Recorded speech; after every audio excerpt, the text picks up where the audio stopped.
Welcome to Guide Guru. We hope this video helps. You start by cleaning and sizing the patch so it bonds properly.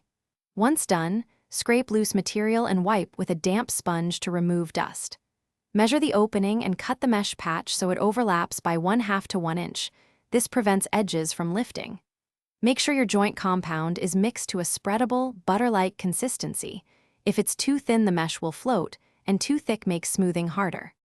You press the patch so it adheres flat against the wall. Press from center out to remove air pockets.